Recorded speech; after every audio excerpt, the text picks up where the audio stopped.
नमस्कार, मैं doctor Deepak, senior consultant gastroenterologist, big Apollo Spectra hospital में कार्यरत हूँ।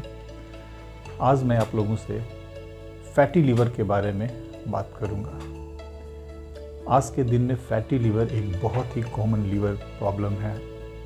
हर 4 में से 1 लोगों को यह डिजीज़ है और ये फैटी लीवर की प्रॉब्लम्स हैं। तो सबसे पहले हम ये जानेंगे कि ये फैटी लीवर होता क्या है। इसके बारे में अवेयरनेस होना लोगों के बीच में बहुत ही ज़रूरी है। फैट का डिपॉजिट होना लीवर के सेल्स में, इसे फैटी लीवर कहते हैं। इनिशियल स्टेज में फैट का डिपॉजिट होता है, बाद में फैट के सेल्स लीवर के सेल्स को डैमेज करना स्टार्ट करते हैं। इन्फ्लेमेशन होता है, सूजन होता है। उस स्टेज को हम लोग हेपेटाइटिस बोलते हैं। और जब इसमें परमानेंट डैमेज होता है सेल्स का, हेपेटोसाइट्स का, लीवर सेल्स का, तो उसे सिरोसिस बोलते हैं। और अगर इसे कंट्रोल नहीं किया गया तो ये आगे चलकर एडवांस सिरोसिस, डिकम्पनसेटेड सिरोसिस और यहाँ तक कि लीवर कैंसर का भी रूप धारण कर सकता है।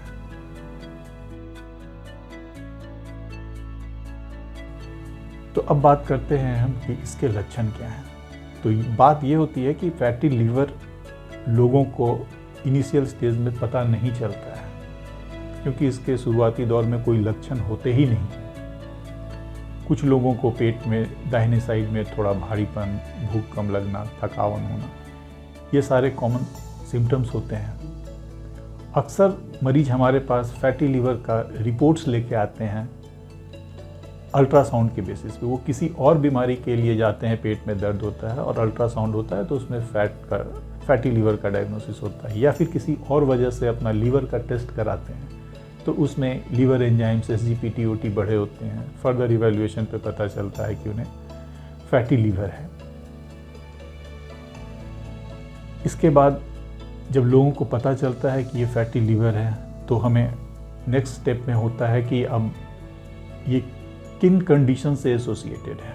तो फैटी लीवर डिजीज एक स्पेक्ट्रम ऑफ डिजीज है। इसमें बहुत सारे मेटाबॉलिक कंपोनेंट्स होते हैं। तो ये आइडेंटिफाई करना बहुत ही ज़रूरी होता है कि फैटी लीवर के साथ कौन से ट्रीटेबल मेटाबॉलिक फैक्टर्स एसोसिएटेड हैं, उसे आइडेंटिफाई करना और उसे ट्रीट करना, ये बहुत ही ज़रूरी है फैटी लीवर के प्रोग्रेशन को रोकने के लिए। मेटाबॉलिक डिजीज़ में लाइक डायबिटीज़ होते हैं, ओबेसिटी हो गई, हाइपोथायराइडिज्म हो गया, हाइपरयूरिसेमिया हो गया, डिस्लिपिडेमिया। तो बहुत सारे एसोसिएटेड कंडीशंस होते हैं जो कि फैटी लीवर के साथ एसोसिएटेड हैं और उसे आइडेंटिफाई करके अर्ली ट्रीट करना हमारा गोल होता है।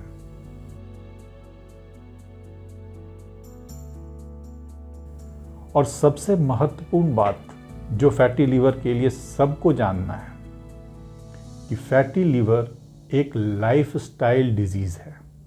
सबसे इम्पॉर्टेंट बात यह है कि हम अपने लाइफस्टाइल को मॉडिफाई करके फैटी लीवर को कंट्रोल कर सकते हैं, उसके प्रोग्रेशन को रोक सकते हैं। तो लाइफस्टाइल मॉडिफिकेशन में सबसे इम्पॉर्टेंट पार्ट होता है हमारा डाइट। तो डाइट में हमें कार्बोहाइड्रेट्स, फैटी फूड्स की मात्रा को जितना कम रख सकें, चीनी, चावल, आलू, जंक फूड्स, ये सब चीज़ों को अवॉइड करना है। सेकेंड आता है कि हम अपने वेट को कंट्रोल करें। वेट कंट्रोल एक बहुत ही इंपॉर्टेंट फैक्टर है फैटी लीवर के प्रोग्रेशन को रोकने के लिए।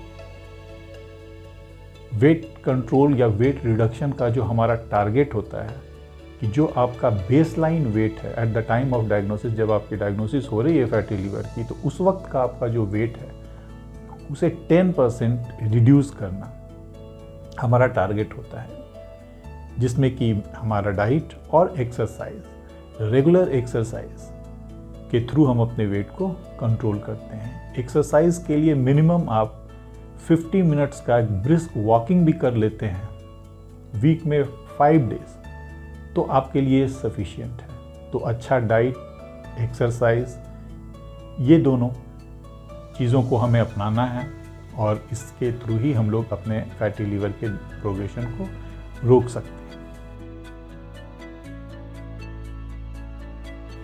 और साथ में जितने भी एसोसिएटेड डिजीज़ हैं मेटाबॉलिक पैरामीटर्स, उसको हम लोगों को आइडेंटिफाई करके ट्रीट करना है।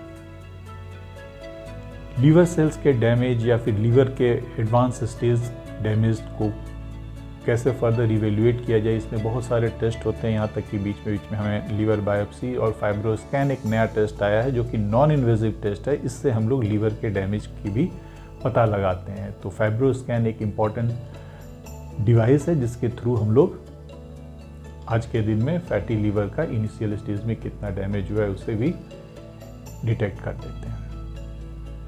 तो अंत में मैसेज हमारा यही है कि फैटी लीवर एक बहुत ही कॉमन डिजीज़ है और इसे हम लोगों को अर्ली आइडेंटिफाई करना है और हमें एक अच्छे लाइफ स्टाइल को रखना है जिसमें डाइट और एक्सरसाइज इंपॉर्टेंट रोल प्ले करता है और हमारे मेटाबॉलिक कंपोनेंट्स जो भी हैं उसे अर्ली आइडेंटिफाई करके उसे ट्रीट करना चाहिए। धन्यवाद।